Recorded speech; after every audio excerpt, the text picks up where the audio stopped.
Not only that, when Javon did the interview,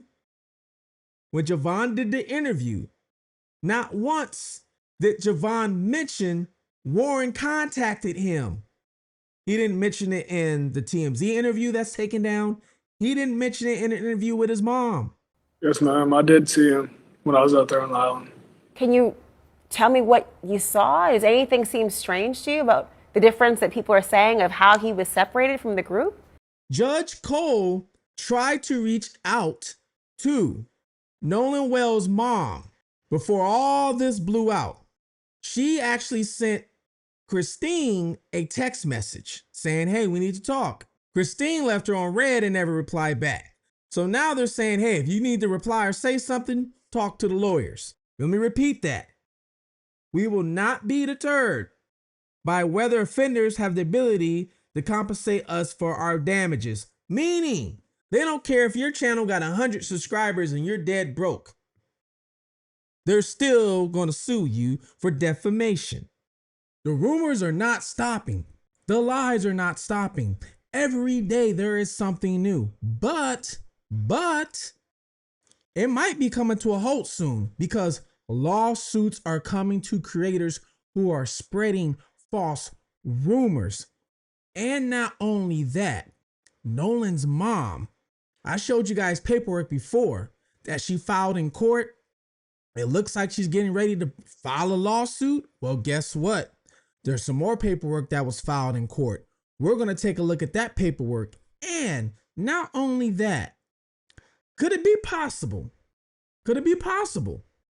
that maybe some of the other friends could be involved in what happened to Nolan? We're going to take a look at some details. Stay tuned, Fugitive TV.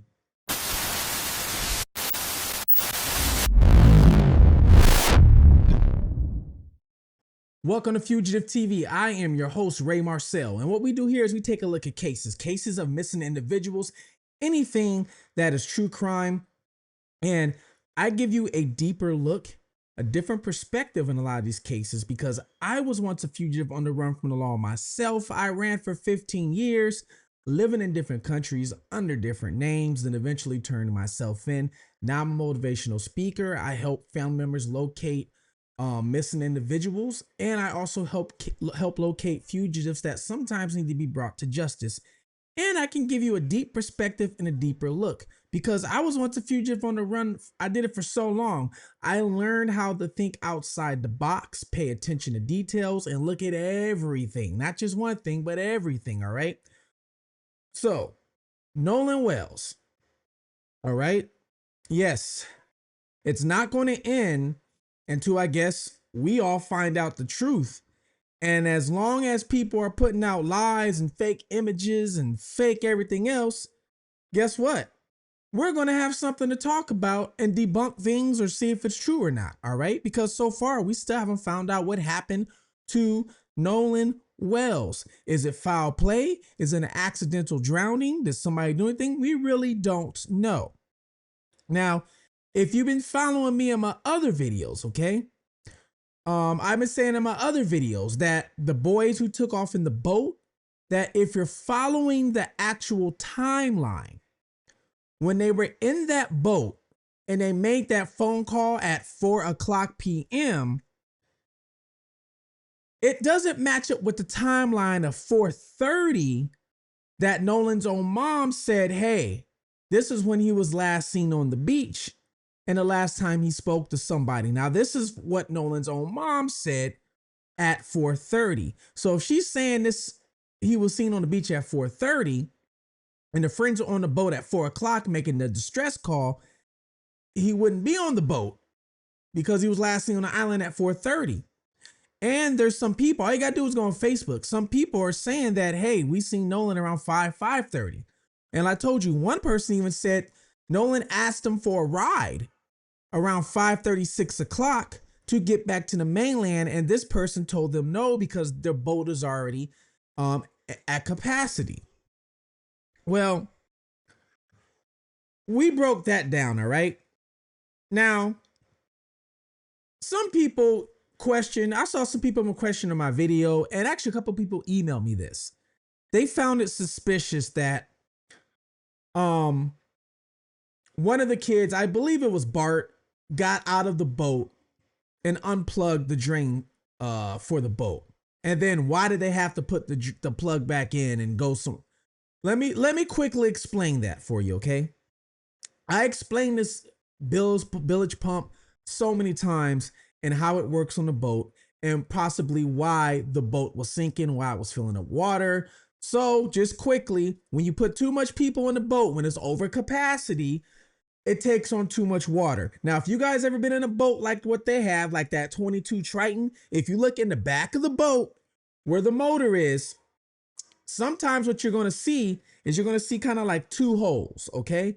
And those two holes can go all the way out to the water or whatever it is. And it's designed so if water comes in the boat, it can flush out easy. And then you have drainage, okay? Now, for some reason, if those drainages are clogged or there's too much water in it, what happens is you have a bilge pump, and this bilge pump will pump water out. But if it's too much, the bilge pump is strained and it won't be able to pump all the water out. So Barb had to go into the water before they reached their speed. I think it was 40 something miles per hour. They were doing like 3, 4 to 5 because they were being towed by another boat.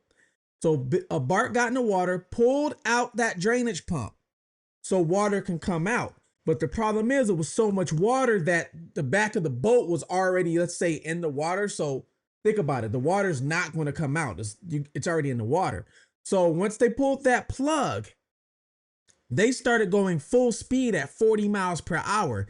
And the gravity and the motion from that boat was able to push that water in the back out. Okay. So that was how they were able to get the water out. Now, when they made the call, or I guess talked to their grandfather, because remember, the grandfather is the one that canceled the tow. I'm guessing the grandfather probably told them exactly what to do. The grandfather is probably an experienced boatman, and it's probably has happened to him plenty of times. So he probably knew what to do and told him, unplug the plug, try and go full speed and all the water. It makes sense because when you're driving in the rain with your car, when that rain hits your windshield, and you're, let's say, on the freeway or highway, what does it do? The rain starts going up off the windshield, pushing off the windshield because of the momentum of the car. So the same thing with the water inside the boat.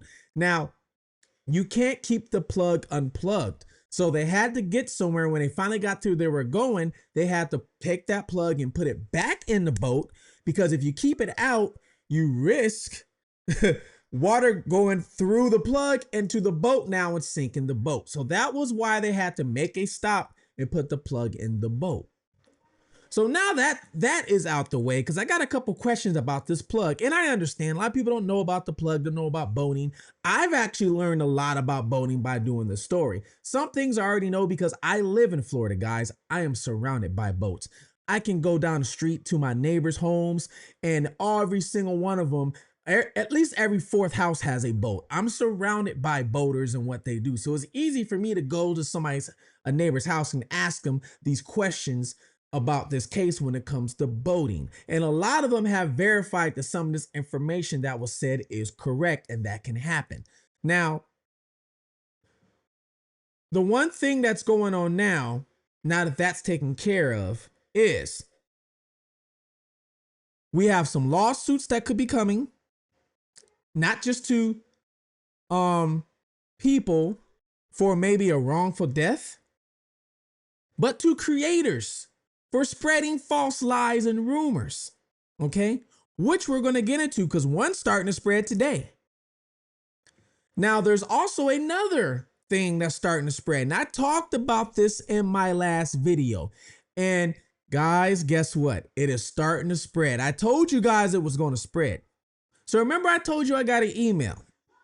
Now, I'm not going to mention any names. I'm not going to do that just yet, unless a fact or a police report or something comes out, or this person speaks on what exactly happened. Now, I got an email that said Nolan was last seen with the girl, okay? And this was after 5 p.m. walking on an island, and there was a third individual who I guess was offering people some narcotics. All right.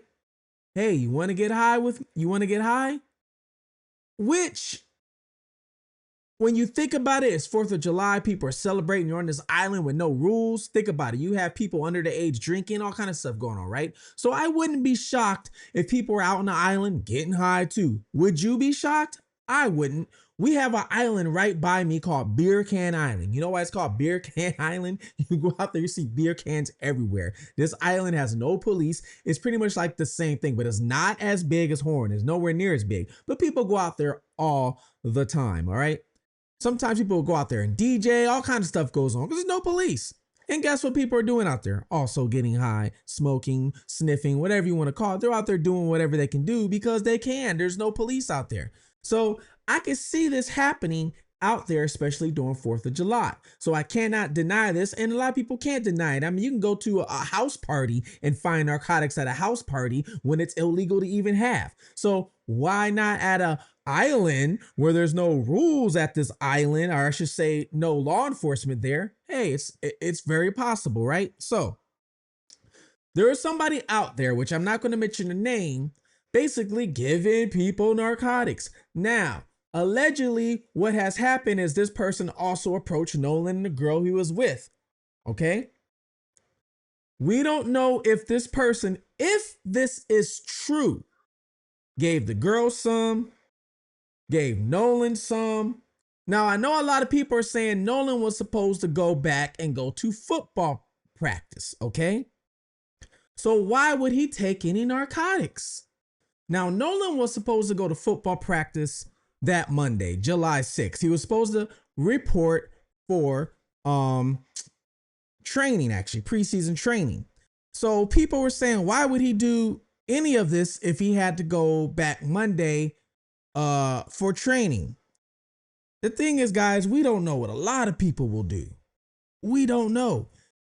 We have seen major athletes making millions of dollars, okay, failed drug test in the NFL, in the NBA, and we're not going to even talk about how many in the MLB and the NCAA. So if this was the case, it would not be the first time. So what would make Nolan, now I'm not saying Nolan is the same as these people, but if you have $1 million player that's trying to test the waters over a fun time at the nighttime, why wouldn't a college student try and do the same thing? Now, I'm not saying he did, but what I'm saying is it could be possible. None of us were Nolan at that moment, so we don't know what's going on. You have to think. Now, if he was drunk, like people have been saying, and even says in the official email, heavily intoxicated. So if he was drunk, then it's a possibility. But let me show you this, because some people are like, oh, they would drug test him right there when he got back to school. Listen, Southwest Mississippi Community College requires all football players and athletic personnel to participate in mandatory baseline and random drug screenings managed by the athletic department. Now, that doesn't mean he's going to get drug tests as soon as he walks on campus Monday. All right. Mandatory initial screening. All student athletes and athletic aides must submit to a mandatory drug test at the start of the fall semester or prior to the participating in their first athletic event of the school year. Random testing. Athletes are subject to announce random drug screenings throughout the academic school year. All right. So basically, these students, all right, and I have a child myself who's actually in college on a track and field scholarship, and they get randomly tested. All right. So it's not a scheduled thing like, oh, you're going to get tested on Tuesday or you're going to get tested. It's randomly. But most of the time, this randomness happens before the first event, before the first track meet, or before the first game of football, before the first tournament in basketball, whatever it is, but it's random. So you don't know when exactly it happens. Now, for any of you guys who've been on a team and you have tried to test the waters, sometimes you can figure out by talking to people who've been on the team longer than you, hey, When are they gonna start testing people? I've seen people do it. I have couple people in my own family members that ruin their athletic career over getting high. I personally have seen it. Talent in the world. Now, like I said, I'm not saying this is what Nolan did, but what I'm saying is you can't sit there and go, oh, he wouldn't. You don't know. Unless you were there with him, we really don't know exactly what he could have been thinking, what he could have been persuaded. Think about it. He was with the girl. What if the girl wanted to do something? And the girl was like, hey, let's do this together. You don't know what will happen. You know, a lot of people start doing narcotics because of a significant other or the opposite sex, sometimes even the same sex.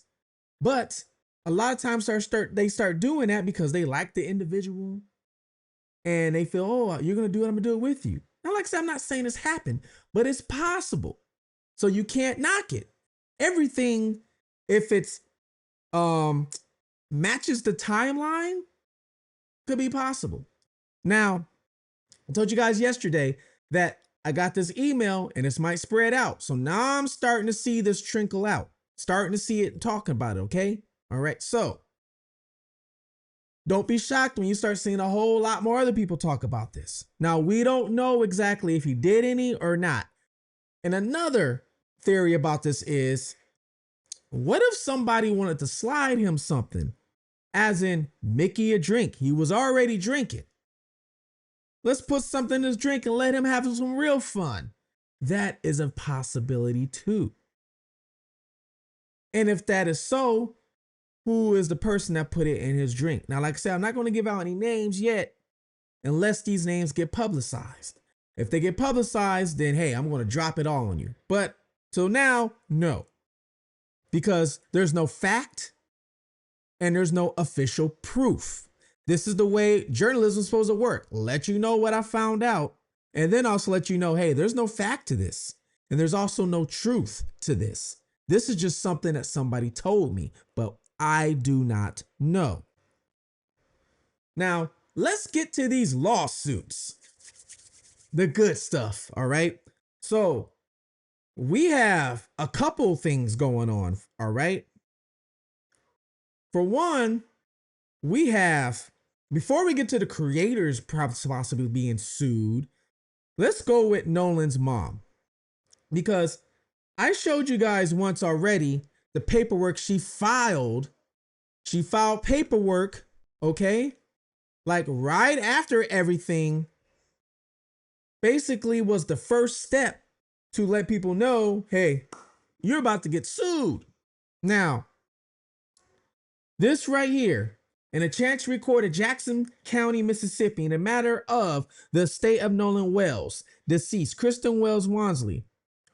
Now, this is coming from Plunder Studios. Plunder, go follow her. She actually does FOIA reports. She gets all the public records, and I got a lot of public records from her, okay?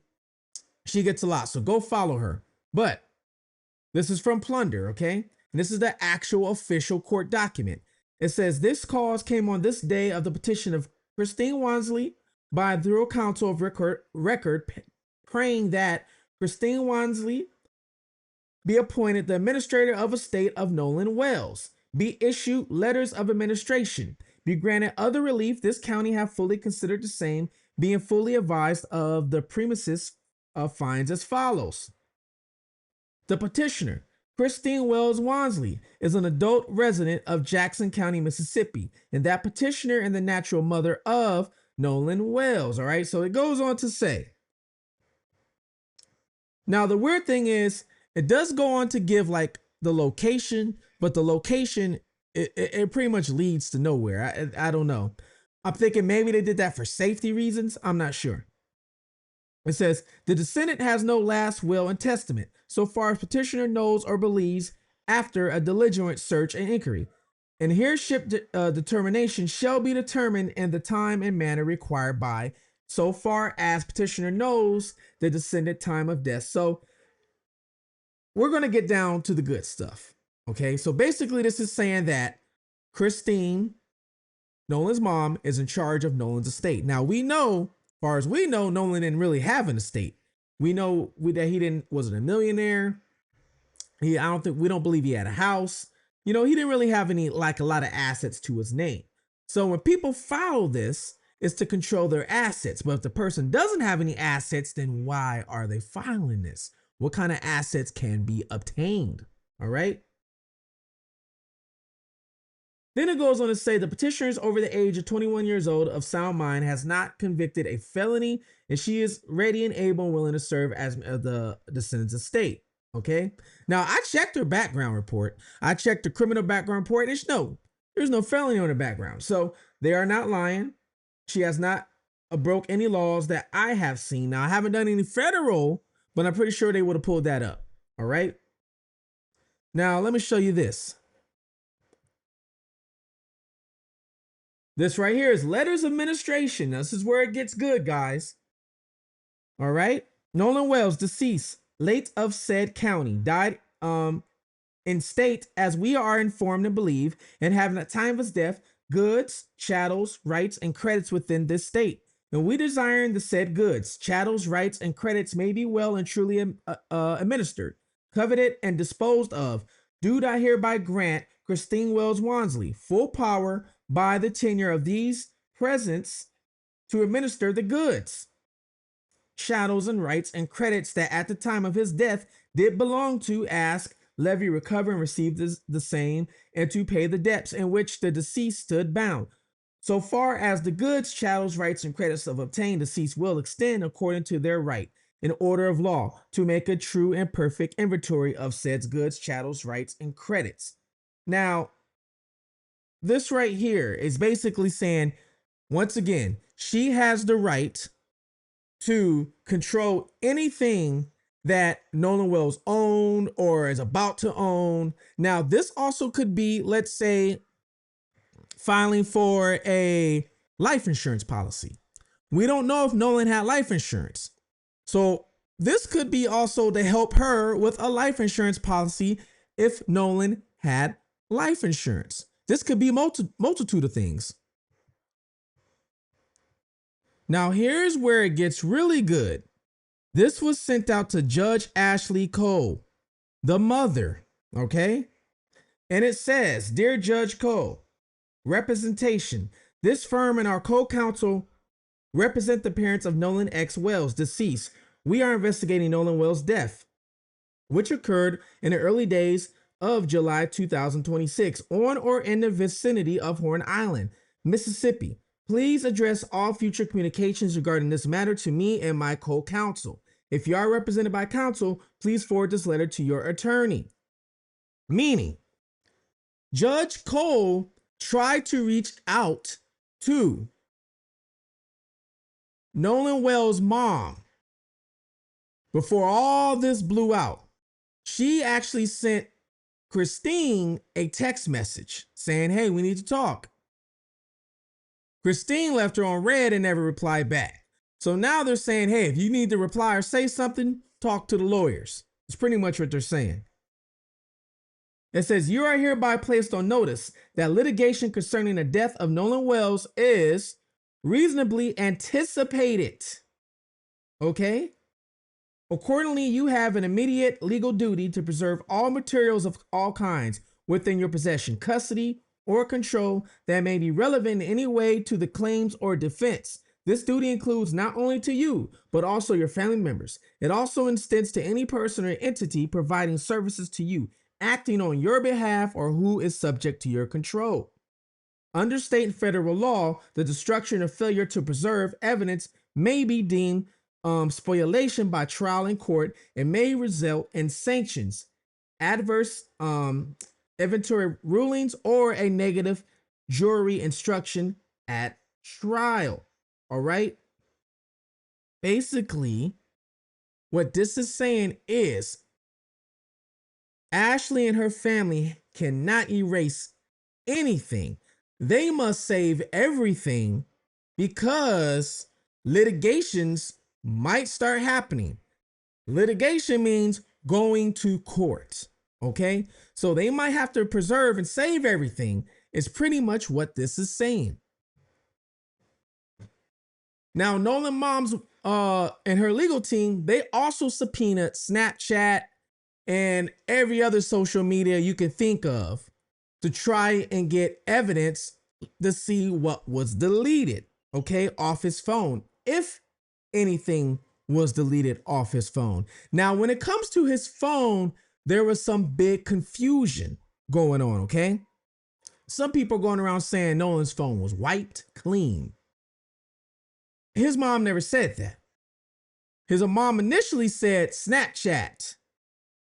There was no saved photos or videos in both of his accounts.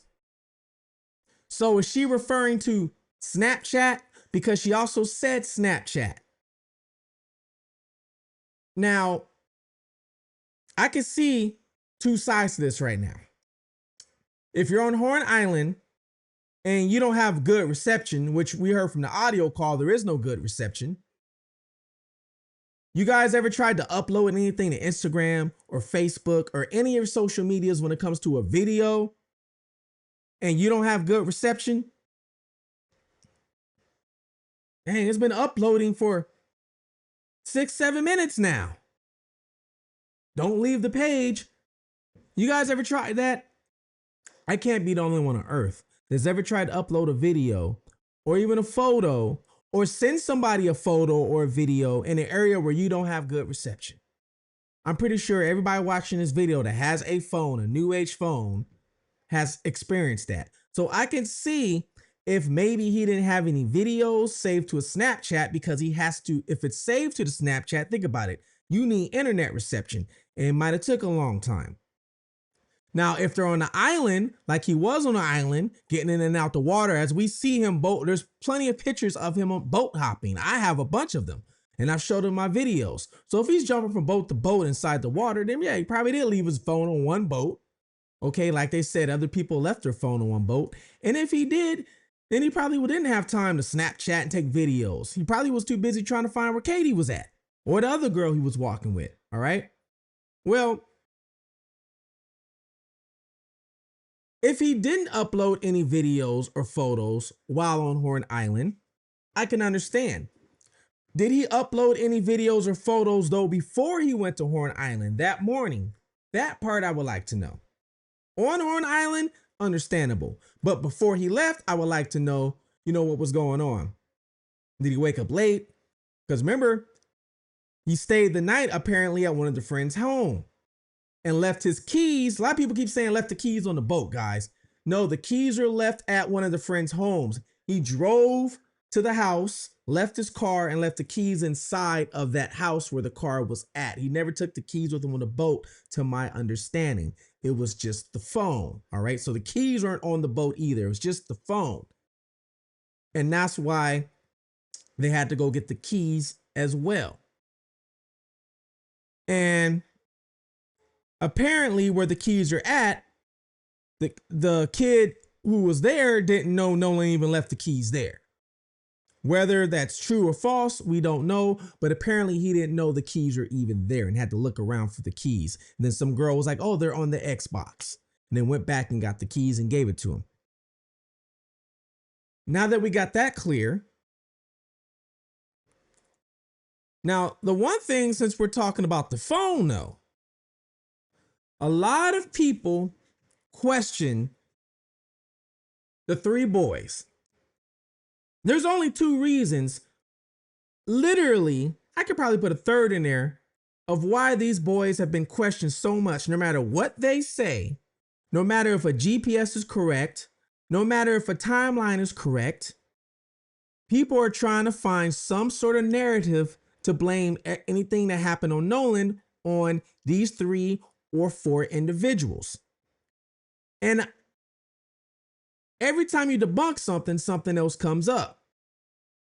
And the only reason why really this all started was because of people saying, oh, there are 3 white boys and he's black. They must have been racist. That was pretty much how it started. That was how it started. And they were like, oh, he was the only black kid on the island. That was how it all started. Come to find out, that's debunked. Okay. Well, people started running with that. And then after that, the phone thing happened. Nolan, no way he can leave his phone on the boat. Why did they have his phone? People were saying that they used his dead body to open the phone. All kind of stuff was going around with this whole phone on any social media, you name it, whatever, right? But there's no proof of it. There's no fact. But so people start running with this. And then when people found out that Nolan's mom had to go get the phone, then it really got suspicious. Like, why did she go get the phone? Well, hold up, hold your horses. Why is nobody talking about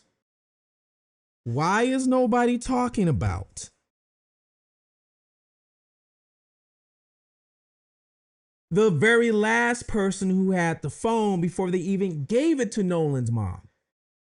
Javon's mom had the phone last, technically. That's when we started tracking the phone. Well, for Christine, it said one place, but for them on Snapchat, it showed another place. So that's the place we went to. And it showed that everybody that was in the house, it was like a lot of people there. Like it was, I'm not familiar with all the kids. I only know like one or two people there. But it showed that the phone was at what a lot of people were at. So that's how we knew where to go to. We went there. They were all there. They were sitting there, lights off, watching TV. Did they immediately give you the phone? Because knowing that phone was there. It took about 15. They did. They gave me the phone, but it took about 15 minutes to get the phone. Because I even asked, I'm like, did y'all have to walk back to Horn Island to get the phone? Or like, where's the phone? I'm not saying she did anything with the phone. But if you want to play the game of, hey, they had the phone in their possession, if things are erased, they must have erased things. Well, if we're going by the law, okay? If we're going by the law, what's that rule about stolen property? 3/10 of the law, stolen property, whatever it is. Oh, I didn't know it was stolen, but I bought it off somebody. Well, you bought some stolen property. You going to jail too. For anybody who's been doing true crime for a long time, usually, and I'm not saying all the time, but usually the last person around the evidence is responsible for the evidence. The last person seen with the person is responsible for what happened to that person. So the last person with Nolan's phone technically was Javon's mom. So why has nobody questioned her about the whole phone thing? That's all I gotta say. Now, I'm not saying she did anything, but what I'm trying to get in people's head is you can't look at one thing. You look at one thing so much that you don't even see what's over here. And if we go back to Javon's interview on TMZ, which they took down that interview. Yeah, I don't see why the cops would have to talk to me. I mean, obviously, like, you know, like I had said my plea, like, because whenever I had talked to the people at Sunheard, it was whenever, you know, the body was discovered and the autopsy people and all those people were there. Well, I'll tell you why I'm surprised. And they start talking to Javon about, hey, you know, the video, and that's when Javon says, yeah, it probably was traced in because it was a different altercation. And then there's another video or interview with Javon and his mom on CNN. I don't know if CNN took the full interview down, but I cannot find a full interview from CNN's website. If you guys can find it, let me know, but I can't find it at all. But I see clips. But the clips they're showing close-ups of Javon. They're not showing when Javon's sitting there talking and Javon's mom budges him. I mean, Javon, I want to come to you because, I mean, you're his friend. You were on the island on the 4th. You were on a different boat. Do you recall seeing him at all that day? Yes, ma'am. I did see him when I was out there on the island. Can you tell me what you saw? Does anything seem strange to you about the difference that people are saying of how he was separated from the group? No, ma'am. I don't think that Nolan would say, hey, bro, I'm staying with this girl on the island. Y'all go ahead and go back without even bringing it, like not even asking to get his phone back. You know what I mean? I don't think that any of that.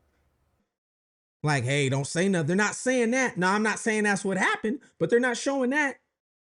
And my big question, which I said this 2-3 videos ago, was Warren came out in his interview and said, hey, once I found out nobody has talked to Nolan that was in the house with Warren, Warren got in contact with Javon and was talking to Javon. And Javon was like, I haven't seen Nolan either. And then Warren got Warren got Nolan's phone number from Javon. Yeah, it's a little concerning. Like, I mean, I'm not freaking out or anything, but like, I'm trying to find out where Nolan is. So I texted Javon and I was like, hey, and also a couple other buddies that I had at the island. I was like, hey, have y'all seen Nolan? Did he ride in with y'all? And all the buddies were like, no. Well, I texted Javon and I was like, hey, can you send me Miss Christine's number? Because I haven't heard from Nolan. And if she hasn't heard from Nolan, then I'm calling the Coast Guard. And so eventually Javon sends me her number. Who is her?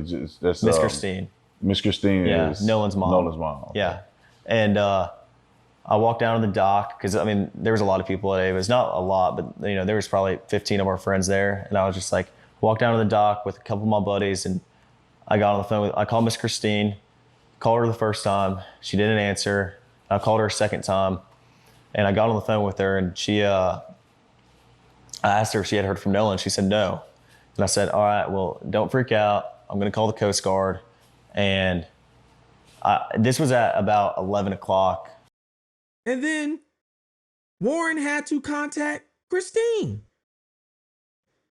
I'm not saying Javon was not a friend, but I hear people keep saying this is his real friend, real blah, blah, blah. We don't know who the real friend was. None of us are there. But why didn't Javon contact Christine himself once he was contacted by Warren? They'd be like, hey, guess what? I just found out Javon's missing. Not only that, when Javon did the interview, not once did Javon mention Warren contacted him. That is correct. Christine called me and told me, hey, where are the boys? Nolan hasn't been heard from since such and such time. Where are your boys? I said, well, Javon is with his girlfriend, and I just spoke with Jalen, and they are headed to downtown, which I was literally getting ready to get in the shower to go downtown as well. Mm-hmm. She said, well, Nolan hasn't been. So I instantly called with Christine on the phone, Javon. Javon said no, he hadn't seen Nolan since early on the island. And he was like, what? Are y'all serious? We was like, yes. And so Christine intervened in the conversation, said, Nolan has not been heard from since he left the island. He didn't mention it in the TMZ interview that's taken down. He didn't mention it in an interview with his mom. They kind of acted like in a way that Warren never contacted anybody. So there's a lot of red flags if you really want to look and dissect. There's a lot of red flags. You're like, oh, hold on. Now, like I said, I'm not saying anybody did anything because we don't know. But what I'm saying is you have to keep your eyes open. To me, you got to look at everybody. There's 1,000 people on this island. And people only looking at 3 or 4. But nobody want to look at nobody else. Who was the other girl that Nolan was with? There's a picture of him in the water with a blonde girl. Who is that? Who is the guy with the bald head on the boat that Nolan was seen bending over, doing whatever, and this guy's standing there with his back to Nolan talking to a woman? Who are these two? Who's the person that's supposedly getting around these narcotics? There was a person on TikTok a long time ago talking about some narcotics.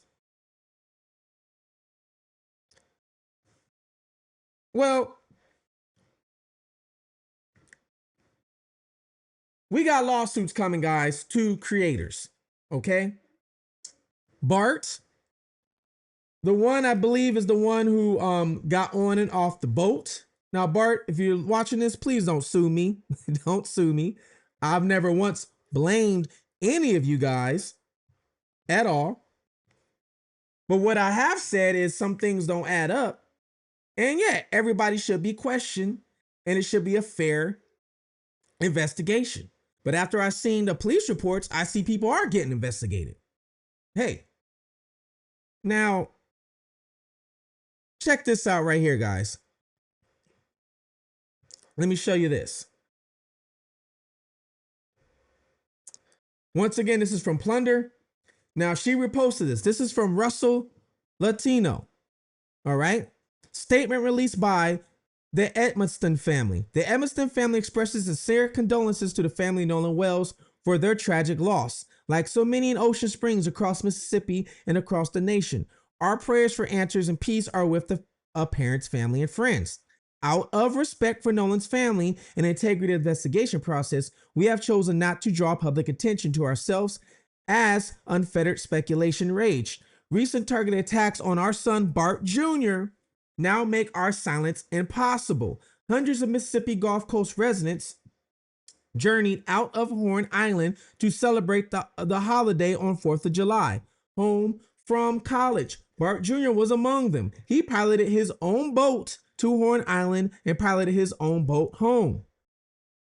When a nearby boat suffered a mechanical malfunction on the afternoon of the 4th, Bart Jr. gave advice and direct aid to the distressed vessel. As part of this, he boarded the distressed vessel and removed its transom plug, which I talked about earlier. Okay, now I haven't even read this yet, but I saw it.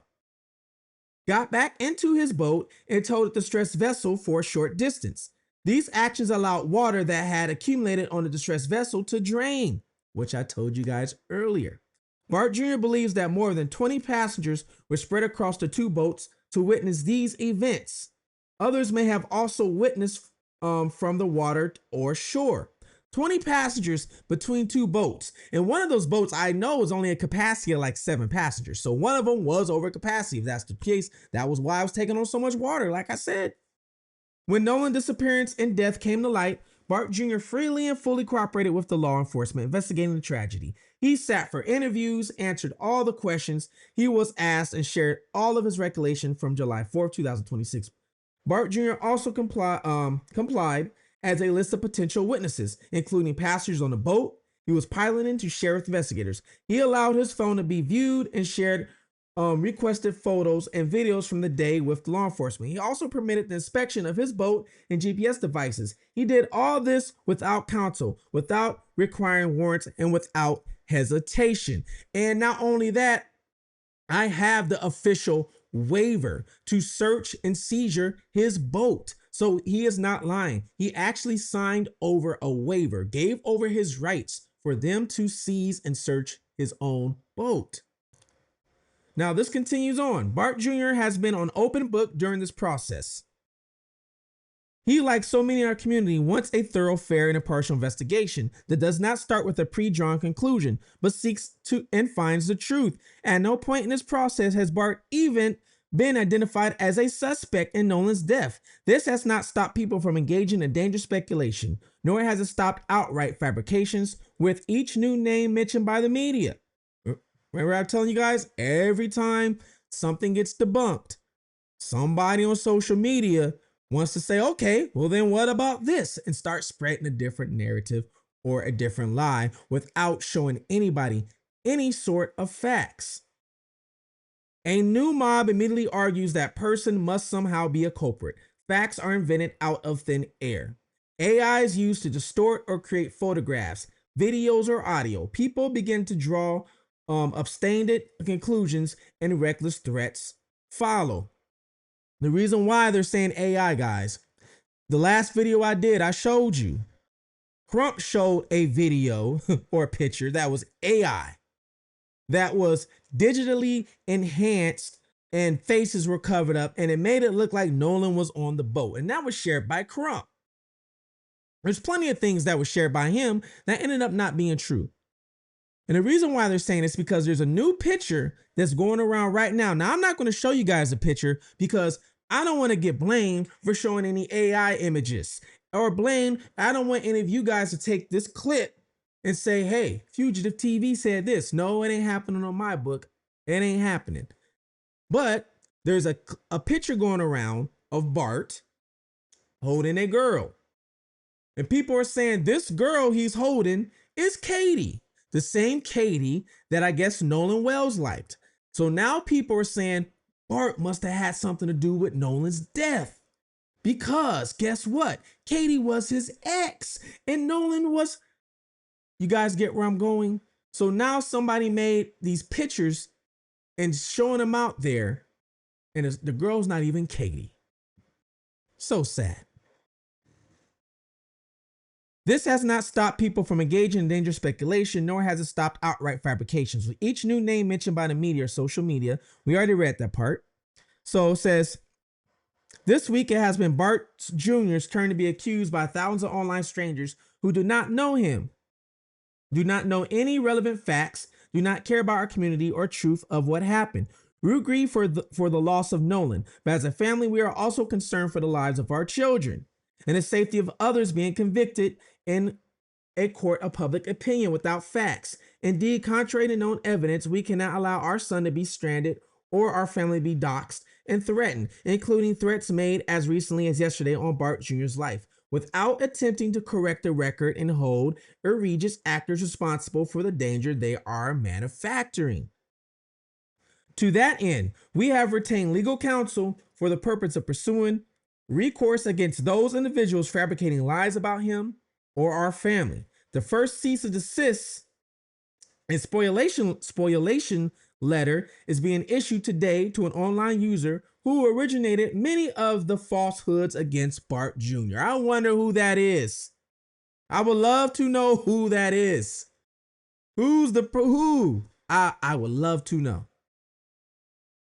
This user shared pictures of our home, our residential address, land plats, information about our work, while simultaneously falsely asserting through various videos and posts that Bart Jr. is a suspect, that he caused or contributed to Nolan's death, or that he is involved in a cover-up of Nolan's death. It is a toxic combination in an emotional charged environment.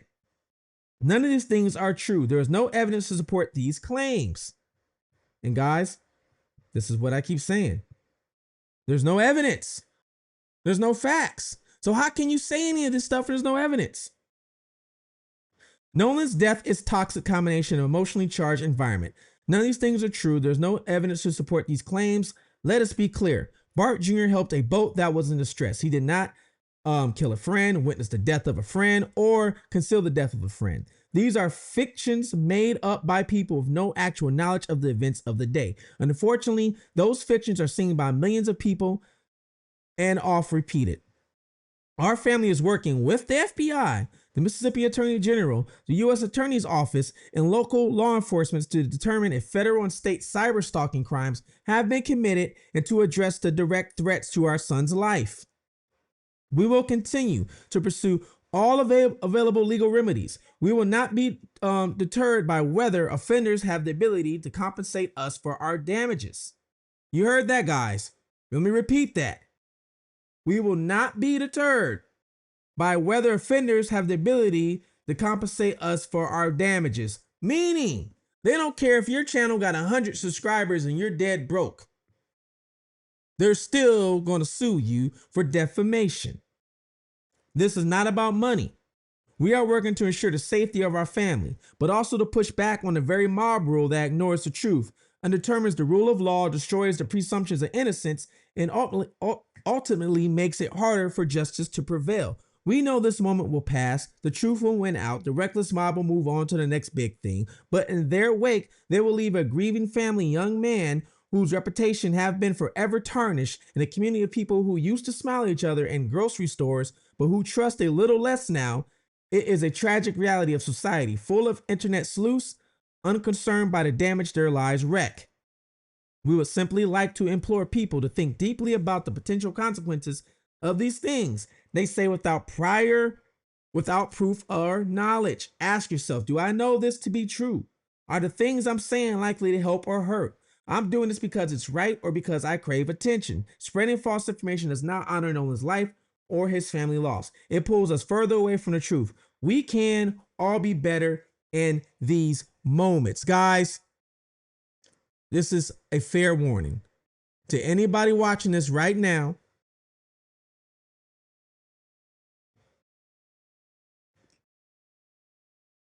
And there's another post where he's asking people, take screenshots, take snapshots, send them links of people doing saying lies and spreading false information. Because there are a lot of people who are doing this for clicks and bait. Most of these people I see doing this don't even do true crime. This is like their first case. And the only reason why they're doing this case is because they think it's black versus white. So for them, it's like a civil rights thing. And I'm not saying this for all, but a lot of people I see, this is the reason why they're talking about it. And because of that, a lot of these people don't know how to do research. They don't know how to look up criminal reports. They don't know how to request FOIAs. They don't know how to look up public records. They don't know how to look up federal cases. They don't know how to read autopsy reports. They don't know how to read police reports, police incident reports. They don't even know the difference between the two. So you have a lot of people out here doing this just because of it's Nolan Wells. Let's talk about it for the clickbait. Let's go on live for our panels for the clickbait. So I'm not saying everybody, but you do have a lot of people doing this. So this is just a fair warning to people. Now, I'm glad I've been keeping it real. I'm glad I ain't been spreading no false rumors. I've been non-biased and showing you guys proof, showing you guys facts, debunking all these lies, actually, the best I can. So what do you guys think? Let me know what you think. Does any of this, what I'm saying, make sense? And please leave a comment below about any of this. The phone, the lawsuits on from Bart that I just read, going to creators. Should these creators be being sued for making up lies? Okay, should they be being sued for making up lies? What about Nolan Wells' family potentially, maybe, could be going after lawsuits themselves? And I'm thinking possibly for wrongful death, because Ben Crump is a civil attorney. He's civil. He can't press charges on nobody. So Ben Crump usually steps in when there's money involved and wants to win a lawsuit and get some money. I'm just calling the facts here. He's a civil attorney. That's what civil attorneys do. So if she does sue somebody, who's she gonna sue? The state? Whoever gave Nolan the alcohol? I could see that one happening. If we find out who gave Nolan alcohol and a toxicology report comes back from the first autopsy that, hey, he was heavily intoxicated. Because on the second toxicology report, I brought this up a few times, they didn't even do a toxicology report. I don't know why, but they didn't even do one. So we have to wait for the first one. And they have it, but they're going to go to a grand jury first to see if there's any charges need to be pressed. Possibly to see if they need to press charges on somebody who gave him something. And then what about the email? What about the thing floating around now that narcotics could have been involved? Which somebody said a long time ago, but now it's starting to spike up. Do you think it could have been involved? Do you think it could have been a potential for him maybe to take some, or a potential for somebody to slip him something and he didn't even know it? I don't know if it's true. We don't know yet. This is why I'm not saying no names, because I'm going to wait. This is why when I hear something, I don't jump on here right away. 5 minutes later, oh my God, breaking news. I need to research it first. I need to find out first before I start saying names. I just don't jump out in the water like that unless I know something. Right now, I don't know anything. So I'm not going to do that. But you guys let me know below. Please join the membership. It helps out the channel a whole lot, helps me grow. We are almost at 35,000 subscribers. My goal was to reach 30,000 subscribers by the end of the summer, guys. And I'm about to reach 35,000. So we are about to break it. Thank you guys so much. I am one of the fastest growing channels, not just in true crime anymore, but in all of YouTube. I am in the 25 percentile of growing in all of YouTube for an audience like mine and for the amount of subscribers that I have. So thank you guys so much. So please like, subscribe, comment. It helps with the algorithm. And until next time, look out for one another. Love one another. Look out at your surroundings. Watch your surroundings. This is Fugitive TV, and I'm out.